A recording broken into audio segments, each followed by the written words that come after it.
Aloha, I'm Ross Stevenson with the Hawaiian Railway Society, and we've been talking in several of our programs about the importance of the railways in Hawaii in terms of impacting who we are today, answering the question, why are things like they are? The railroads, as we mentioned before, are very important because they made the plantations available, possible. As a labor employer. I'd like to go ahead and talk about common ideas that people have about the railroad. This, for example, a lot of people may have seen movies about westerns and all like that, seeing these large trains. In Hawaii, railways were of two types. This is what's called a common carrier size, which would be the Oʻahu Railway and Land Company, which would go ahead and bring sugar cane and pineapples and other things along that sort to the from the plantations, to the harbor. That again, before we had trains, what we had was something along this line. The main way of getting around the major islands was by shallow draft boat, because you'd need to go ahead and go into Oʻahu or some other situation in a shallow draft boat, which would give you problems when you went ahead to try to carry anything around the exterior of the island, say outside of the reef. So you couldn't carry much. But with the plantations, what happened was you'd be able to carry large numbers of people over distances and also a lot of freight. So this, for example, is a train about 1940 of Oʻahu Railway and Land Company in Waianae, on the way to Waianae, in ʻEwa. Now, one of the things that you've got to remember too is that the plantations evolved and railway transportation evolved. The initial transportation that went in with the ORNL was very limited. It was narrow gauge, not like the mainland standard gauge, and a lot of the plantations were small. For example, this is one of the early plantations, and it was not a sugar plantation. This is a sisal plantation. Those plants that the men are cutting portions of over there, they would use that to make rope or, believe it or not, parts of ladies' hats. But when the ladies changed their fashion statements and the hats went out of favor, the market crashed. So again, we have plantations, not just sugar, but we also had other plantations. They tried to create industries in Hawaii. This particular photograph shows 1939, a Oʻahu ʻEwa district. This is actually the ʻEwa Sugar Company, and that black area in the bottom center is the mill. You can see some of the roads that exist today, and the latchwork is the actual residences of the workers. If you look at these maps closely, at this time, 1939, they still had ethnic camps. They had a Korean camp, they had a Japanese camp A, B, and C. They had what was called haole camp, which was mostly the management. And again, what's happened at this point by 1939 is you're having a basic change in agriculture, because the railroads will continue being the major line carriers like the ORNL, but the plantations are going to go ahead and start having small communities merge into larger communities because they can move people around with trucks. To give you an idea how that transportation changed, this is a series of photographs taken in 1907, and it shows the very earliest kinds of plantation housing that the plantations would build.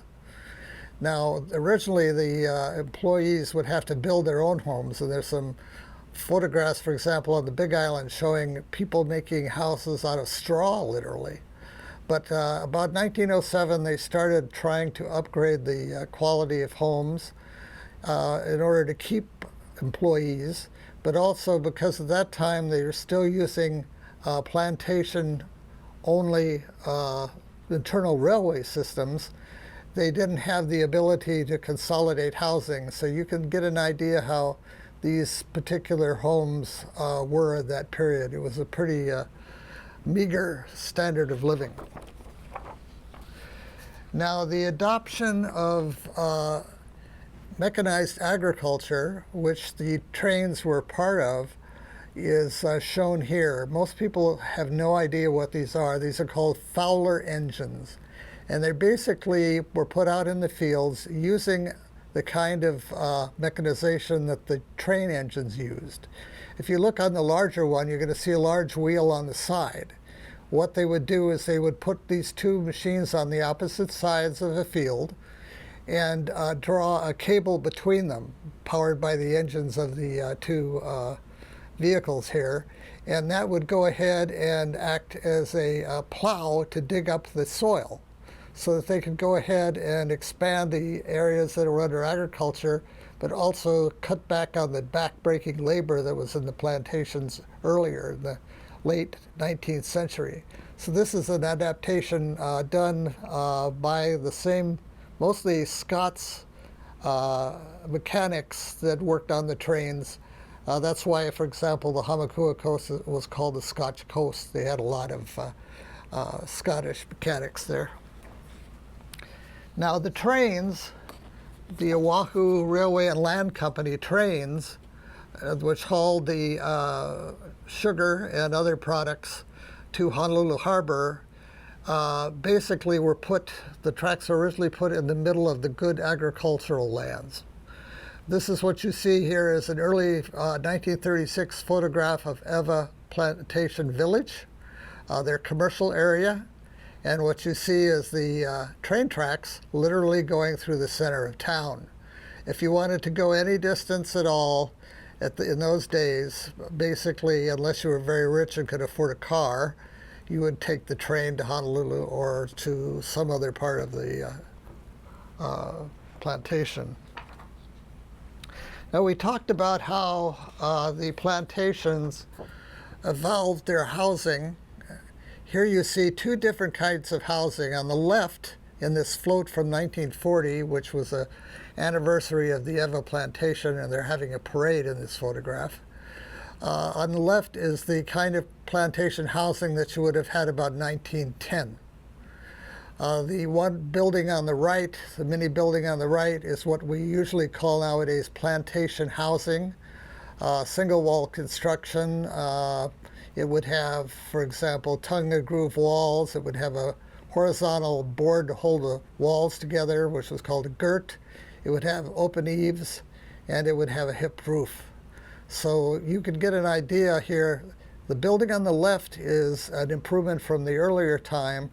It has an extension that had a kitchen added onto it, but the building on the right would have the kitchen inside. And this is, again, the consolidation of housing on the camps and the further mechanization of the plantations, again, always supported by the railroads. Now, this is a photograph taken in 1923 from Mr. Isamu Murakami, who shows how the plantations were moving away from ethnic camps and starting to go ahead and celebrate the different ethnic groups. This photograph taken in 1923 is of the original ʻEwa school. This was designed by a man named Kerr, who also designed a lot of buildings in Honolulu. But you can see the influences of East and West in this. It's very similar to the Buddhist churches, the Hongwanji churches, about this time, which start showing different architectural influences. For example, you see on the Honpa Hongwanji on Nu'uanu Avenue. And this is another photograph of the school, also from Mr. Murakami. It shows the Lincoln statue, which is still there. The building behind it by Kerr has been demolished and replaced. But you have a much more multi-ethnic influence here. Rather than just simply Americanizing people, you're also going to have, like I say, the influences of other groups.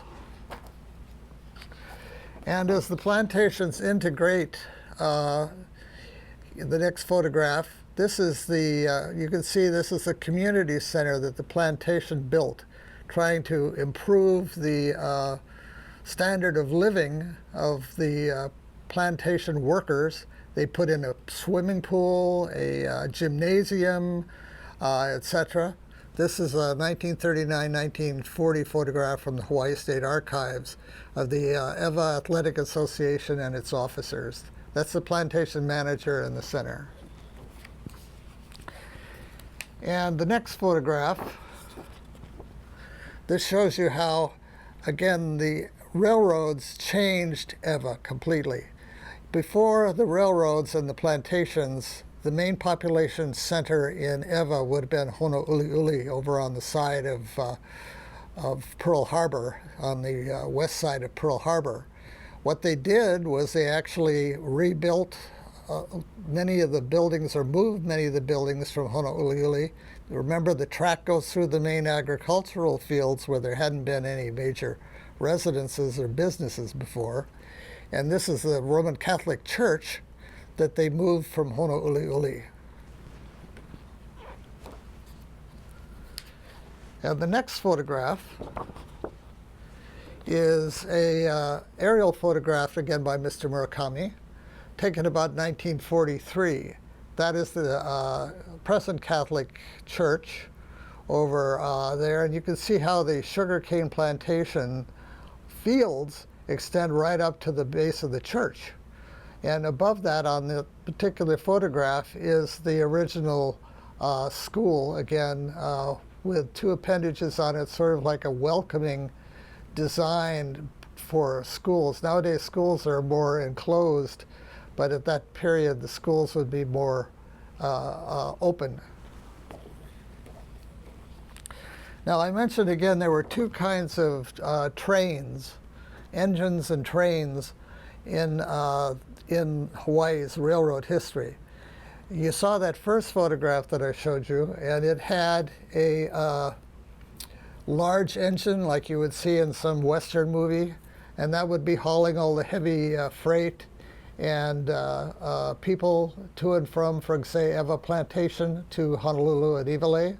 But this is the more typical plantation railroad engine. You can see the scale is definitely smaller. The cab is almost the biggest part of the engine. You still do have much of the same kind of design on it, but again, it's much smaller. Now, these railroads took a lot of work to build. What you had here is they've created a foundation for the tracks made out of coral, which had to be brought in from either Mackay and ʻEwa or other sections. And then they went ahead and put the ties and the rails on above that. But this is an area probably near Honouliuli where the agricultural potential is pretty minimal. You can see the kiavi and all in the back. The next photograph, this one from Hawaii State Archives again, about 1940. 1940, as I mentioned earlier, the ʻEwa Plantation celebrated its an anniversary. And you've got the crowd on the right looking at the trains. And you can see, again, you've got a line of trains here. The engine, again, is smaller on the left than actually what is hauling there.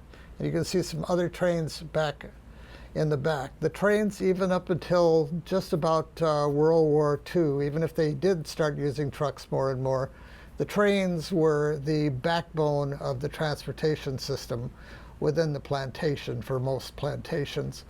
The interface with the ORNL, again, the same size track in ʻEwa.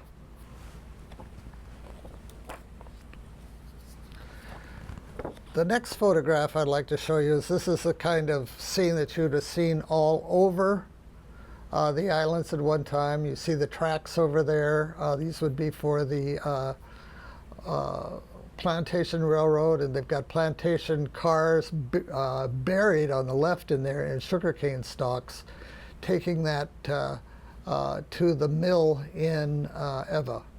In the back is the Waianae Mountains. You probably recognize that particular format of the mountain range. Now, one of the other major things that happened in ʻEwa that the railroads impacted on was the military. The military expanded much of its activities just before the Japanese bombing in 1941. In fact, the Japanese, one major reason why they bombed the Pearl Harbor was because the Americans had moved their Pacific Fleet from California to Hawaii. But even before those kinds of expansions, what the Navy did is they tried various kinds of methodologies to meet upcoming technological advances. That this is what was called a dirigible, or you could call it a Zeppelin. And some of you may have heard of the Gaff Zeppelin. Basically, the Germans in World War I built a lot of these things. They actually bombed London using these. And the United States, after World War I, started its own airship program. This is a photograph of the USS Shenandoah, which was moored here at North Island, San Diego in 1924. That red and white or black and white pole going vertical on its left tip, that's called a mooring mast. And what happened in ʻEwa is until the Shenandoah, the Akron, and other ships floundered in storms, the Navy had planned to extend airship service for carrying lots of military freight, etc., and observation purposes. They wanted to go ahead and send it to Hawaii. So actually in ʻEwa, they built a mooring mast like in the photograph here, Makai of the railroad line, not far from ʻEwa villages. And 1924, they had already having some problems. By 1930s, they gave up. They never actually brought one of the dirigibles to Hawaii. And what instead they did, and by the way, this mooring mast was serviced by the ORNL, they turned that dirigible type of facility in ʻEwa into an actual air base just before the Japanese attack. That line from left to right, the white line, over there is the ORNL main track. The white line going up toward the X is a spur from the railroad for the reaching this became Marine Corps Air Station ʻEwa Field. And the mooring mast was turned into a control tower, which would be in the center bottom of that X. It's not too visible. But one thing that's important about this photograph to look at, too, besides servicing the military and the plantation, is if you look a Makai of the railway line, you see it's kind of irregular vegetation. But in the front, you have the sugarcane fields. So what it was is that some of the sugarcane fields did go Makai of the railway line over there on the extreme bottom right, and some of the just out of the view on the left. But the land that was less usable for agriculture is where the military had built the mooring mast and built the base. This was mostly coral scrub, and you can see this is basically what the Japanese aviators would have seen in 1941. U.S. Navy photograph. Now, also the military in ʻEwa did a number of other things. This, look at the scale of this gun. You'll see in the center left, there's a man standing next to the gun. This gun is on the ORNL line. They built a spur. This is Fort Barrett. Most of you may have seen this over near Kapolei lately. Past few years, it has a big concrete casement on the top of Pu'u Kapolei. But this is the gun that was in that particular facility at Fort Barrett. Until the Japanese attacked in 1941, this gun would have been easily visible throughout the community. It was easily strafed by the Japanese because it wasn't in a casement during the attack. But again, the railroad is what leads to change in ʻEwa. They build a spur for this to carry that monstrous heavy gun, and they will do the same to do other projects in ʻEwa, both civilian and military. And one other photograph I might show you coming up. This is Fort Barrett without the casement. So you're riding along the train past ʻEwa Mill and you're headed to Waianae over here. This is about 1936. And they're practicing a live fire exercise from that Fort Barrett into the ocean off of Pearl Harbor. You imagine all of this property now has got townhouses and other things all over it. There used to be a reservoir just to the left for the plantation of the Fort Barrett, but they were shooting shells all that distance over what is now a highly urbanized area. So again, it's the train that brought change to ʻEwa. It not only brought the ability for the military to open different places like a anti-aircraft base over near where Barbers Point Harbor is now.